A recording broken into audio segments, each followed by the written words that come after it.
2, 1.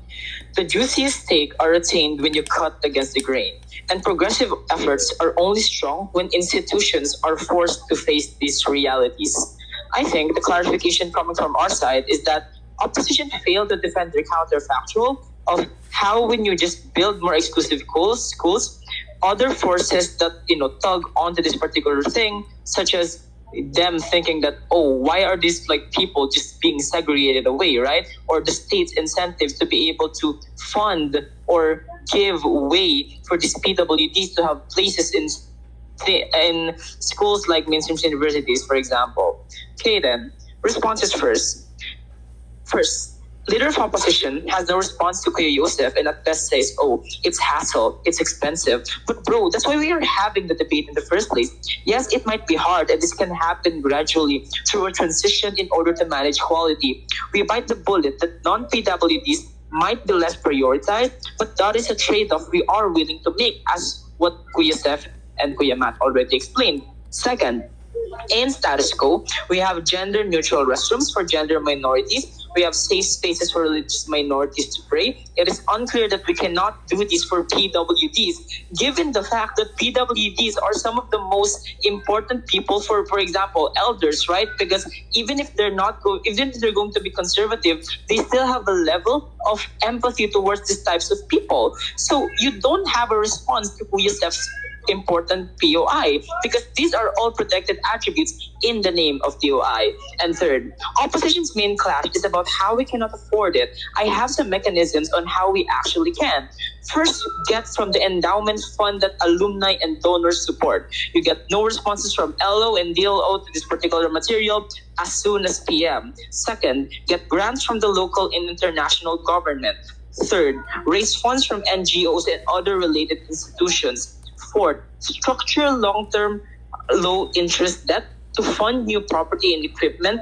And lastly, cost cut from other existing and not essential expenses. So this is just going to look like a matter of priority. This is a policy motion. The way at which we try to do things is extremely important, and that is what we do with it. Now then, moving to like important things in this debate, right? First, it's just why it's a principled push, even if you potentially subject them to quote unquote discrimination, right?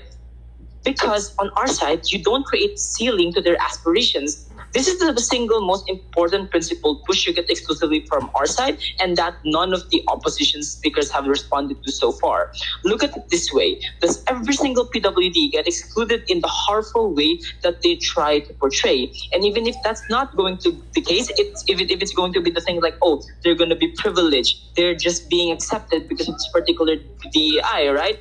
Look, if you build more of these exclusive schools, you just strengthen the us versus them narrative worse because there's even less PWDs succeeding in these mainstream schools. So if they're going to be able to talk about, oh, there's going to be just less people getting these grants, at the very least on our side, we get more of those grants because we push the state to prioritize these efforts better, right? Meaning then that for the people who aren't likely to be accommodated with these scholarships, we're not taking these exclusive schools away from them. This is a last-ditch effort that they would have as a choice. You just don't build more of them on our side to reduce the norm that this separation is necessary in the first place.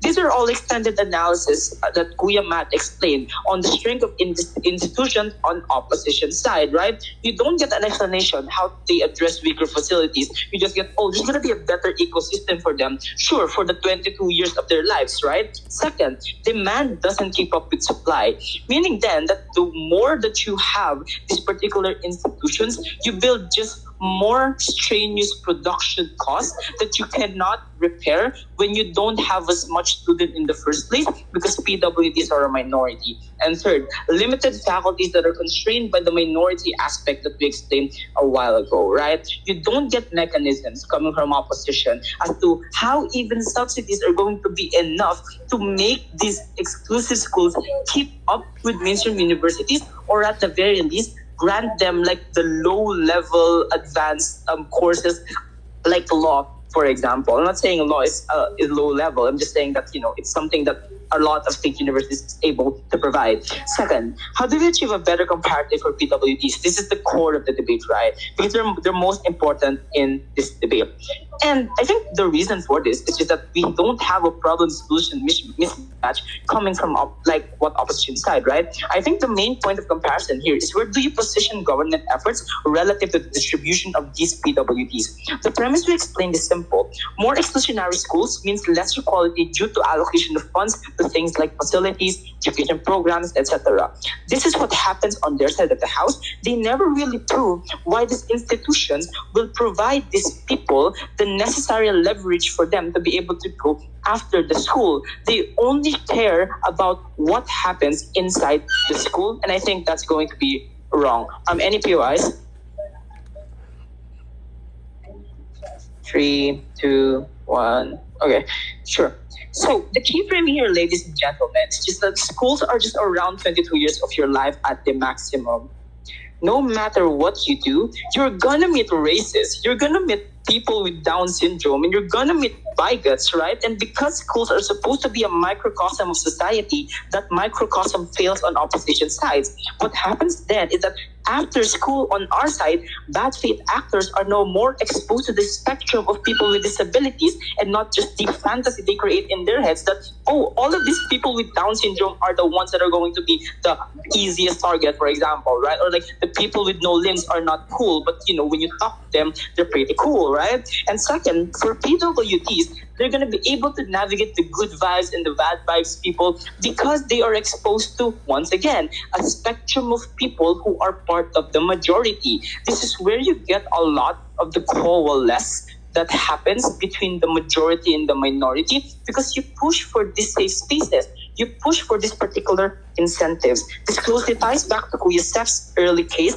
The visuality and awareness of disabilities is more potent in invoking empathy that's not performative compared to their side. And just lastly, on the employability in the job market, this is a crucial comparative that we kept pushing all the way from Kuya Steph and bolstered by Kuya Matt. This is where we bite this weird case line from DLO about the importance of considering cost. Yes, we want to consider cost, but DEI is one of the increasing bases for a university's credibility, most importantly, a mainstream university. Meaning, you have a lot of incentives to allocate for this because you get more enrollees. On their side, you as a state don't even respond properly to the growing qualms of these communities.